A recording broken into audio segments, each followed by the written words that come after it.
అల్లర్లతో బంగ్లాదేశ్ అట్టడుకుతుంది. రిజర్వేషన్ల విషయంలో మొదలైన గొడవల కారణంగా ఆందోళనలు మిన్నంటాయి. బంగ్లాదేశ్ లో చోటు చేసుకున్న హింసాత్మక ఘటనలతో పరిస్థితి చేజారింది. దీంతో బంగ్లాదేశ్ ప్రధానమంత్రి పదవికి షేక్ హసీనా రాజీనామా చేశారు. హసీనా రాజీనామాతో బంగ్లాదేశ్ ను ఆర్మీ తన ఆధీనంలోకి తీసుకుంది. ప్రధాని షేక్ హసీనా రాజీనామా చేసినట్లు ఆ దేశ ఆర్మీ చీఫ్ వెల్లడించారు. త్వరలోనే తాత్కాలిక ప్రభుత్వం ఏర్పాటు చేస్తామని చెప్పారు. నిరసనకారులు హింస మార్గాన్ని వీడనాడాలని పిలుపునిచ్చారు. సో దీనికి సంబంధించి మొత్తం మీద అటు బంగ్లాదేశ్ పూర్తిగా బర్నింగ్ వాతావరణంలో ఉంది. అసలు అక్కడ పరిస్థితులు ఎందుకు ఈ రకంగా మారాయి? ఇప్పుడు షేక్ హసీనా బంగ్లాదేశ్ ని విడిచి వెళ్లి భారత్ కి చేరుకున్నట్లు వార్తలు వస్తున్నాయి. మరి అది ఎంతవరకు నిజం? ఒకవేళ భారత్ కి ఇది ఎంత మేర ముప్పు జరుగుతుందో అనేది కూడా ఇవన్నీ విషయాలు డిస్కస్ చేయడానికి మనతో పాటు అందుబాటులో ఉన్నారు జీవీఆర్ శాస్త్రి గారు, పొలిటికల్ అనలిస్ట్. జీవీఆర్ శాస్త్రి గారు, గుడ్ ఈవినింగ్ అండి. ఎస్ శాస్త్రి గారు, చెప్పండి. ఇప్పుడు చూస్తున్నాము బంగ్లాదేశ్ లో పరిస్థితి పూర్తిగా తారుమారుగా కనిపిస్తుంది.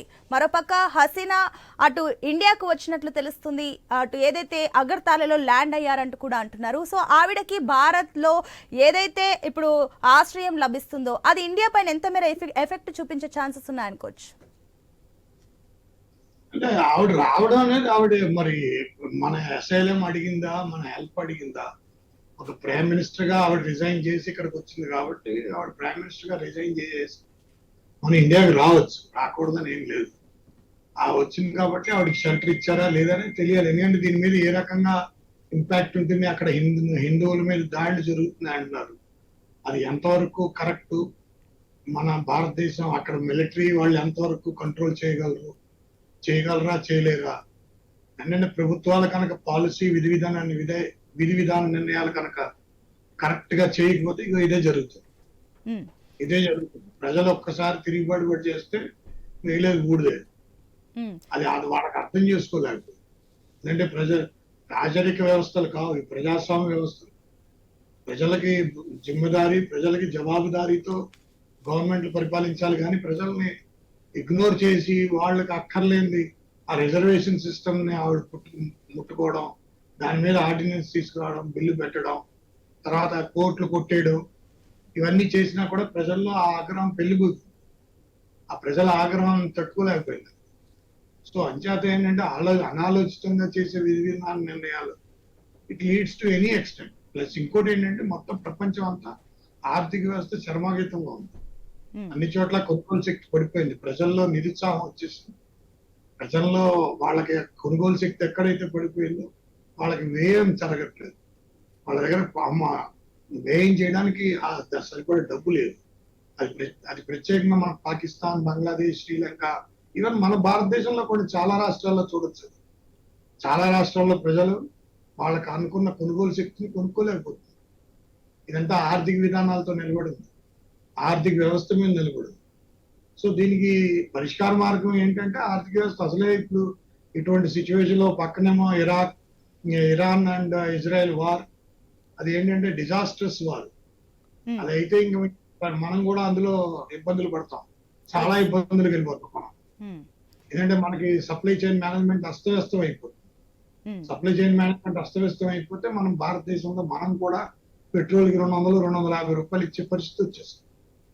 సో ఎక్కడైతే సప్లై చైన్ మేనేజ్మెంట్ కాస్ట్ అన్ని అనాలిసిస్ లో చూస్తాం. సో ఇలాంటి వ్యవస్థలు వీటి మీద ఆ దేశం యొక్క పరిధి, ఆ దేశం యొక్క భౌగోళిక స్థితిగతి, చిన్న దేశం ఎందుకంటే మన భారతదేశం మీద ఆధారపడాలి.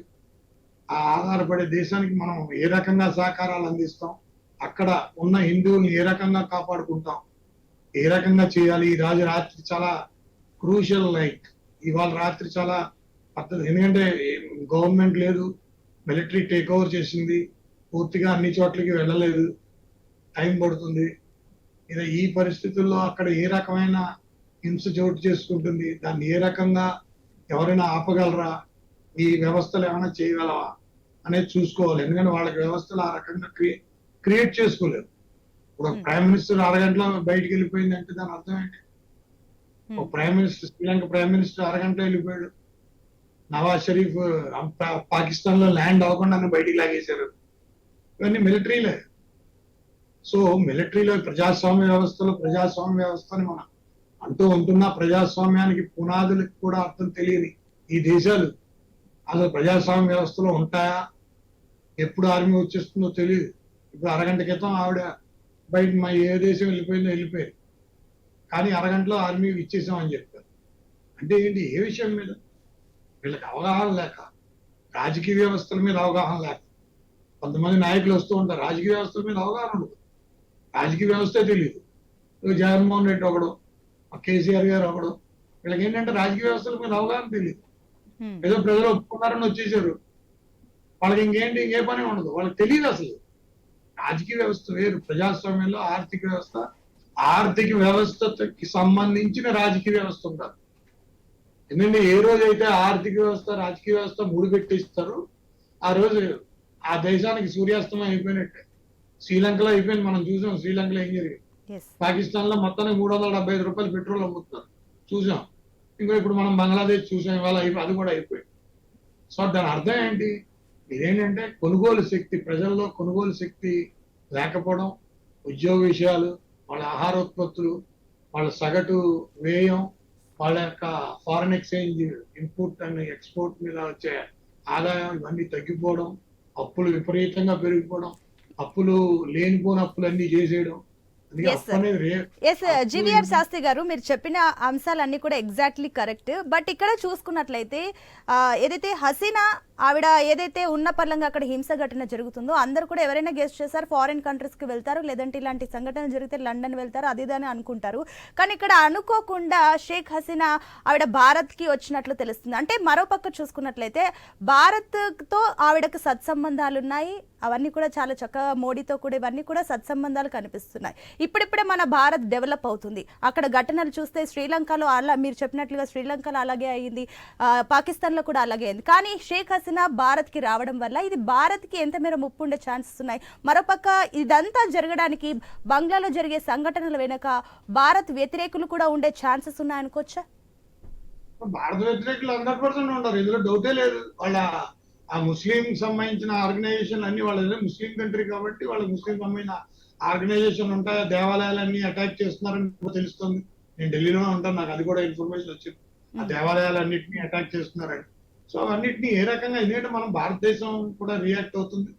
అది ఏంటంటే మనకు వచ్చే ముప్పు అంటే ఏం లేదు, మనం కూడా రియాక్ట్ అవుతాం. ఆ రియాక్ట్ అయ్యి 1-2 రోజులు ఈ వ్యవస్థ కొనసాగుతుంది. తర్వాత బంగ్లాదేశ్ కూడా, ఆ ప్రజలు కూడా అలాంటి ప్రజలు అయితే కాదు, అలాంటి ప్రజలు కాదు. వాళ్ళ వెనకాల కొంతమంది వ్యక్తులు, వ్యవస్థలు నడుస్తాయి. అందులో పాకిస్తాన్ కి సంబంధించిన వ్యవస్థలు కూడా ఉన్నాయి. పాకిస్తాన్ కి సంబంధించిన వ్యవస్థలు వాళ్ళకి ఇదే అవకాశంగా తీసుకుని దీన్ని ఏదో రకంగా తిమ్మిని బొమ్మిని చేసి భారతదేశాన్ని ఇబ్బంది పెడదామని చూస్తారు. అంత మాత్రాన్ని మనం ఇబ్బంది పడిపోయేంత స్టోరీ అయితే కాదు. అది చిన్న దేశం, అది ఆ ప్రజల్ని మనం ఇచ్చేయగలం. ఆ ప్రజలకి వాళ్ళకి నమ్మకం భారతదేశం మీద ఉంది. ఎందుకంటే వాళ్ళు ఏం చేయలేరు. ఎందుకంటే ప్రజలు బయటకు వచ్చి 1 రోజు 2 రోజులు హింసాత్మక వాతావరణానికి వెళ్తారు, కానీ తర్వాత ఏం చేసేది ఏం ఉండదు. ఎందుకంటే తర్వాత కూడా ఫుడ్ వెళ్ళాలి, ఆర్థిక వ్యవస్థ నడవాలి. ఆర్థిక వ్యవస్థ నడవకుండా కాకపోతే ఆఫ్ఘనిస్తాన్ అయిపోతుంది.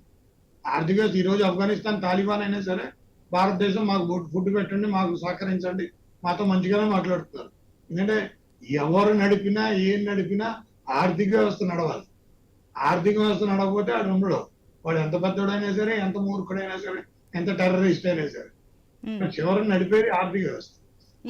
మీరు చెప్తుంది ఎగ్జాక్ట్లీ కరెక్ట్. ఆర్థిక వ్యవస్థ గురించి ఒకసారి మాట్లాడితే, ఎందుకంటే మీరు అన్నట్లుగా ఏదైతే అన్ని ఆర్మీస్ కంటే కూడా చూస్తే మన ఏదైతే కోవిడ్ టైంలో కానివ్వండి, వివిధ సంక్షోభ సమయాలు వేరే దేశాలకు వచ్చినా కూడా భారత్ ఎప్పుడు ఆపన్న హస్తం అందిస్తూనే ఉంది. ఇప్పుడు షేక్ హసీనా విషయంలో కూడా అదే జరుగుతుంది అనుకోవచ్చు. ఒకవేళ ఇప్పుడు ఇలాంటి సంఘటనలు జరిగితే మన భారత్ ఆర్థిక వ్యవస్థ పైన ఇది ఏదైతే ఎఫెక్ట్ చూపించే ఛాన్సెస్ ఉన్నాయనుకోవచ్చా? ఇప్పుడిప్పుడే డెవలప్ అవుతుంది భారత్, ఆ రకంగా చూస్తే కూడా. బంగ్లాదేశ్ అల్లకొల్లోలంగా మారిపోయి చాలా ఇది ఇబ్బంది అయితే అక్కడి నుంచి వచ్చే శరణార్థులు కనుక కనీసం 2-3 కోట్ల మంది దాకా అయిపోయి మనకు చాలా ఇబ్బంది వస్తున్నారు. 100% అది యాక్సెప్ట్ చేసుకోవాలి మనం. ఇది మన భారతదేశంతో కలిసి ఉన్న దేశం ఇది. ఇవన్నీ వస్తాయి, ఇవన్నీ పరిణామాలు, ఇవన్నిటికి ఈ కాంటింజెన్సీ మన భారతదేశ వ్యవస్థ, మన యొక్క దేశ వ్యవస్థలోనే ఇది ఒక భాగం. ఇది ఇలాంటివి జరుగుతాయి. మన ఇందిరాగాంధీ ఉన్నప్పుడే జరిగింది కదా ముక్తి వాహిని. పాకిస్తాన్ గవర్నమెంట్ నడిపేది బంగ్లాదేశ్ 1971లో. అప్పుడు వాళ్ళు కూడా అప్పుడు కూడా వచ్చేసారు కదా మన భారతదేశం. సో ఇలాంటివి జరుగుతాయి. ఎందుకంటే ఇది ఎందుకు జరుగుతాయంటే ఈ తీరు తెన్ను, ఆ రాజకీయ నాయకుల పరిపక్వత లేకపోవడం, ఆ రాజకీయ నాయకులు పూర్తిగా అవినీతి కుంపల్లో కూరుకుపోవడం, రాజకీయ నాయకుల యొక్క విధి విధాన వ్యవస్థ యొక్క విధి విధానాల మీద అవగాహన లేకపోవడం. సో వాళ్ళకి ఏంటి అదే జరుగుతుంది. అలాంటి జరుగుతున్నప్పుడు ఇలాంటివి వస్తాయి. ఇలాంటివి వస్తే భారతదేశం దీనికి రెడీగా ఉండాలి. దీనికి తగ్గట్టుగా ప్రిపేర్ అయ్యి ఎప్పుడు ఉండాలి. ఎందుకంటే మన 140 కోట్ల మంది. ఇప్పుడు మంగోలియాలో ఏదైనా హడావిడి జరిగింది అనుకోండి, ఆ పక్కన ఉన్న చైనాలోకి వెళ్ళిపోతారు. అది జరుగుతుంది. అది ప్రతి దేశం, పెద్ద దేశాలన్నీ వీటిని కన్సిడర్ చేయాలి. వీటినే కాంటింజెంట్ రెస్పాన్సిబిలిటీస్ అంటాం. మన భారతదేశానికి కాంటింజెన్సీ రెస్పాన్సిబిలిటీస్ ఉన్నాయి. మరి మన మారిషస్ నుంచి ఉంటుంది, శ్రీలంక నుంచి ఉంటుంది, బంగ్లాదేశ్ నుంచి ఉంటుంది, నేపాల్ నుంచి ఉంటుంది. అందుకే మనం సార్క్ కంట్రీస్ అన్నాం, south Asian association regional cooperation. ఏడు కంట్రీలతో సార్క్ ని పెట్టుకున్నాం మనం. ఎందుకు పెట్టుకున్నాం? ఇది ఏషియా ఖండంలో ఈ భారత ఉపఖండంలో ఉన్న ఈ దేశాలన్నిటికీ మనం చూడవలసిన పరిస్థితి అంటే చిన్న దేశాలు అవి. వాటి తట్టుకోలేవు. ఇప్పుడు సమస్యలు వస్తే 2 చేతులు పైకెత్తని చెప్తే ఏమీ చేయలేవు అవి. మనం కూడా చేతులు ఎత్తేస్తే పరిస్థితి తెచ్చుకోకూడదు. కాదు ఏంటంటే మనకి ఇబ్బంది ఉంటుంది. ఆ ఇబ్బందిని మనం అధిగమించాలి. దానికి తగ్గట్టుగా మనం ఏంటంటే ఆలోచన చేయాలి. అక్కడ ఏంటంటే ఇప్పుడు రేపు వచ్చే ఇప్పుడు జీవీఆర్ శాస్త్రి గారు ఇంకొకటండి, ప్రత్యేకించి ఏదైతే శ్రీలంక కానివ్వండి, పాకిస్తాన్ కానివ్వండి, ఇంకా ఇతర దేశాలు ఏదైతే సైనిక పాలనలు ఉన్నాయో కూడా అక్కడ పూర్తిగా ఆర్థిక వ్యవస్థ దెబ్బతింది. అక్కడ ప్రజాపాలన రావడానికి కూడా చాలా టైం పడుతున్న పరిస్థితి. ఇప్పుడు బంగ్లాదేశ్ లో కూడా అదే ఇప్పుడు సైనిక పాలన కనిపిస్తుంది. ఇప్పుడు బంగ్లాదేశ్ లో మళ్ళీ ప్రజాపాలన రావాలంటే ఇక్కడ భారత్ యొక్క పాత్ర ఏ రకంగా ఉంటుంది అనుకోవచ్చు? భారతదేశ పాత్ర మెయిన్ గా ఉంటుందమ్మా. బాకీ దేశాల పాత్ర ఎందుకంటే మనం ల్యాండ్ కనెక్టెడ్ కదా, బార్డర్ షేర్ చేసుకుంటాం.